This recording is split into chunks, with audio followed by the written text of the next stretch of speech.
The majority of the Xhosa people are mainly found in South Africa's Eastern Cape area. They are speakers of mutually understandable Xhosa dialects and are a component of the Southern Nguni nation. Like the Zulu, the Xhosa are of Nguni descent and are sometimes referred to as the Red Blanket people.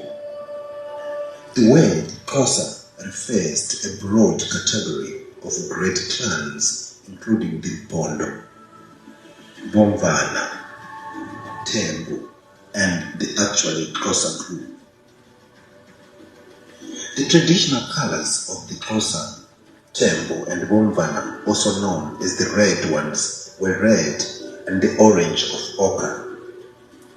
The Xhosa, dikakanyo dintle amacebo amahle dikakanyo dintle amaXhosa aqoqane ngegama elilodwa amaXhosa abe negama elilodwa cinga uba ingaba umqondo omuhle kunokuthi balokhu behlukanisa babe negama elilodwa ngoba vele nje baney'nhlanga ey'hlukahlukene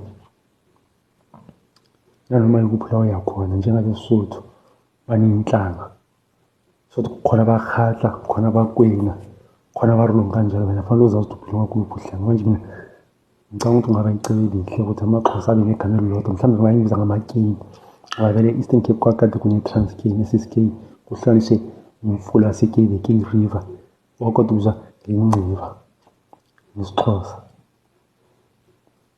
mhlawumbe bangayibiza ngamaNciva bangayibiza ngamaKei ngoba vele inhlanga yodwa kodwa bahlukahlukene ngey'nhlangano nje ey'ncane manje mina ngicabanga ukuthi kungaba icebo elihle ukuthi babe negama elilodwa elibaqoqa bonke ngoba baba-defensive omunye umbiza ngomXhosa acele uba yena kanye nomXhosa owumfengu omunye acele ukuthi umXhosa kodwa kanye nomXhosa owumthembu manje mhlawumbe kungaba icebo bavele babe negama elilodwa elibaqoqa bonke. And the orange of ochre.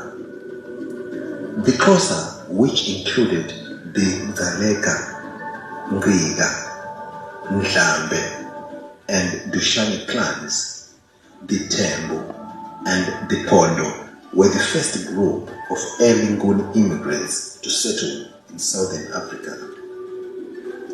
However, these groups were later joined by other groups of Nguni speakers, which Shaka the Zulu monarch pushed out of Zululand during Vekana. When peace was declared, some of them went back to Zululand, while the others were absorbed into the Xhosa country and were known as the Mfengu. The Xhosa nation owes much pride to its early immigrants who served as its foundation. They would go on to become the second biggest African group in South Africa and the only group that had never been subjugated or enslaved by another. Mina ngicabanga icebo elihle babe negama elilodwa elibaqoqa bonke bahlukane kancane kancane ngamasiko kodwa kube ukuthi kuyafana lapha nalaphayana mina ngicabanga icebo elihle abantu asibona ngasolinye kusale sekushintsha negama le-Eastern Cape ibiza igama lesithoba mhlawumbe ngabizwa ngeNciva ngabizwa ngeKei okei ababili abahlangene mina angazi-ke kodwa mina ngicabanga ukuthi icebo elihle. Residents around the Mbashi River. Though not particularly feared, the senior Xhosa chieftain was treated with respect and dignity. The senior chief's military might prevented him from usurping the throne of a more expansive, centrally planned empire.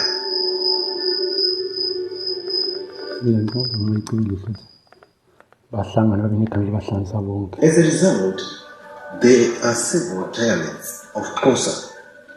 Isimpondo, Isindlondloza is the most distinctive.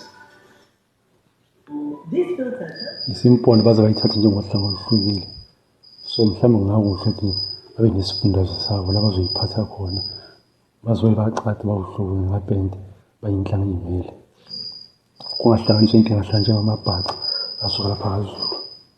Mina ngicabanga ukuthi ngaba icebo elihle amaXhosa babe negama elibahlanganisa bonke. Umvana, Mpondomise, Rarabe, Ngaleka, Xesibe, Bhaca, Cele, Hlubi, Mhlangwini, Ngqika, and Mfengu, as well as the names of several clans are some other dialects. In contrast to the Ndebele and the Zulu peoples in the north, the king's status as the head of a lineage did not bring absolute monarchy upon him. In matters of ceremony, law, and tribute, the lesser chiefs of the several chiefdoms recognized and delivered to the paramount chief. Nevertheless, he was not permitted to participate in their internal affairs. Mina ngicabanga ukuthi ngabe igama elilodwa bazozwana nje ngohlanga olulodwa uthothe lihamba lihlwa iy'nhlanga apha naphayana. Wena ubona kanjani ukuthi umqondo omuhle? This move would also aid in the eradication of the white settlers.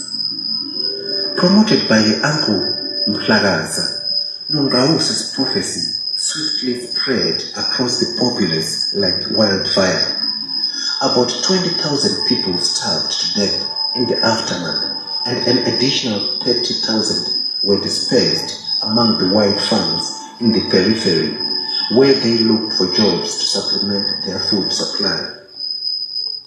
Mina ngibona kanjalo abantu asiboni ngasoleni kodwa ayikho into ehlula ukuhlukana ngaphandle kokuhlangana ngafuthi siyawazi umlando wabampondo wabathemu nabahlutha abazwani vele.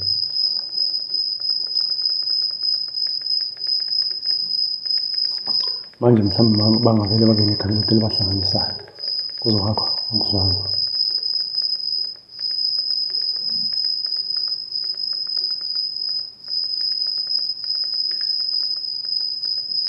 Wena ucabanga ntoni? Mina ngicabanga icebo elihle.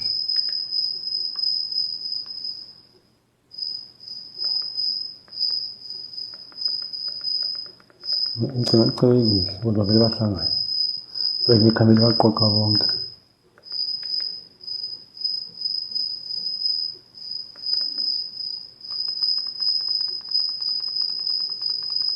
Sayikhumbula abakwazi izidingo.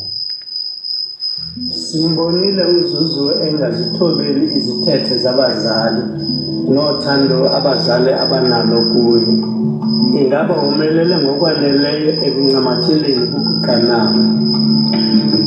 Nje nangawuphina umntwana odlala ngomlilo, kumnyama kuye ekuyiboneni ingozi aya kuyo ngothando analo kubhuqa. Udiliza yena ujongile.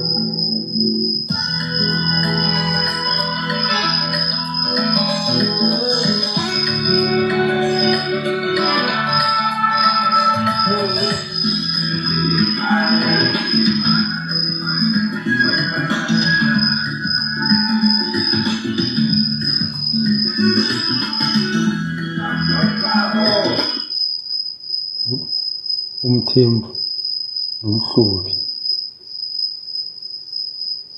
bayathandana kodwa akukho emthethweni. Ubhuqu lomfana lomthembu uzuziwe eyintombazana nomhlubi kodwa nje inhlanga bezingahlangani ngakho nje. uZuzu wagcina seyibuya ngoba ebona ukuthi uzophoqeleka ukuthi ashade omunye umhlubi ngenxa yokuthi akukho emthethweni ukuze umhlubi athandane nomthembu. So mhlawumbe igama elinye lizobe lithi bazwane bamukelane, kanti ukuhlukanisa abantu phakathi kunobungozi bahamba abantu bengazwa abanyanyane, kanti uma bahlanganisile awudingi ukuthi uyihluke kakhulu, susa nje umuqo bahlukanisa bazolokhu bejwayelana kancane kuye ngokuba ngesikhathi ukhohlisa into efana nalezi mina nawe singamahlubi sobabili sikhule ndawonye. Ngicabanga ukuthi mina ngisithanda sakho ngisinqandabathi sakho kanti isinqindi sakho singale kumfula ngihlukaniswe naye. Dikakanye ngihle umqondo.